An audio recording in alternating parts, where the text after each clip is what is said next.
Assalamualaikum warahmatullahi wabarakatuh. Hamdan wa syukurillah. Sahabat surga yang dirahmati Allah subhanahu wa ta'ala, hari ini insyaallah kita akan membahas kisah sahabat Nabi yang luar biasa, disebut dengan perisai Rasulullah Shallallahu Alaihi Wasallam dalam perang Uhud, yaitu Thalhah bin Ubaidillah. Thalhah bin Ubaidillah adalah salah seorang sahabat Rasul dari suku Quraisy yang termasuk dalam as-sabiqun al-awwalun atau orang-orang yang pertama kali masuk Islam. Thalhah bin Ubaidillah juga seorang pemuda Quraisy yang memilih untuk bergelut di dunia perdagangan sebagai profesinya. Walau masih sangat muda, dia memiliki kelebihan dalam mengatur strategi berdagang yang cerdik dan pintar sehingga dapat mengalahkan pedagang yang lain, pedagang yang lebih tua. Salah satu kisah Thalhah bin Ubaidillah yang begitu masyhur yaitu perang besarnya saat perang Uhud terjadi. Begitu heroiknya Thalhah karena bersedia menjadi tameng perisai bagi Nabi Muhammad SAW saat perang,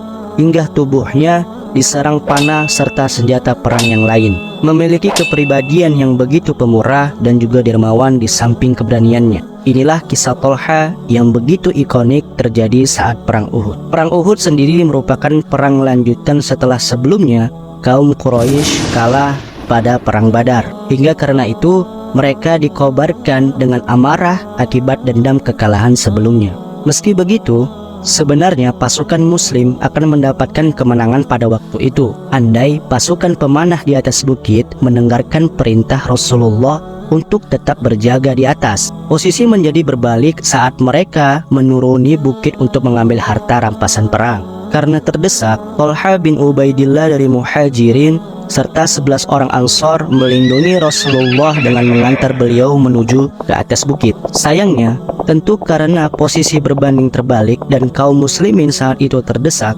sepanjang perjalanan terdapat banyak halangan dari musuh.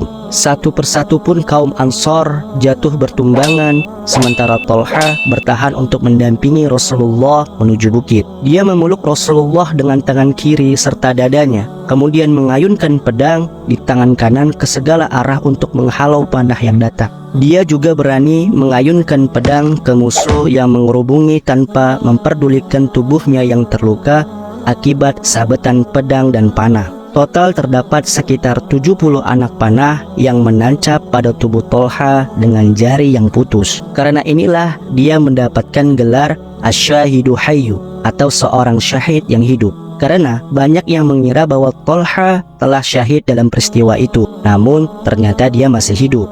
Kisah Thalhah bin Ubaidillah pun berakhir dengan wafatnya pada saat perang Jamal. Saat pertempuran terjadi, Ali bin Abi Thalib memperingatkan agar Thalhah mundur. Perang ini sendiri terjadi akibat perseteruan antara pengangkatan Ali bin Abi Thalib serta pembunuhan Utsman. Sementara itu, Thalhah bin Ubaidillah berada di pihak berlawanan dengan Ali.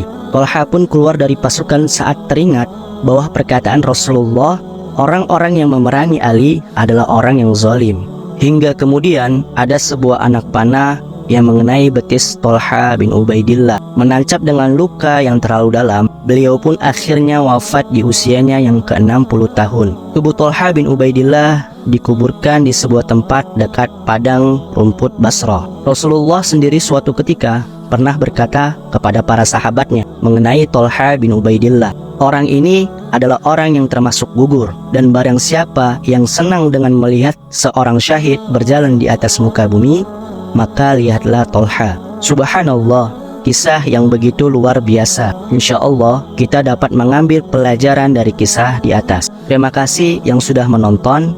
Jangan lupa klik tombol suka dan subscribe-nya agar tidak ketinggalan kisah-kisah luar biasa yang lainnya. Jazakumullahu khairan katsiran.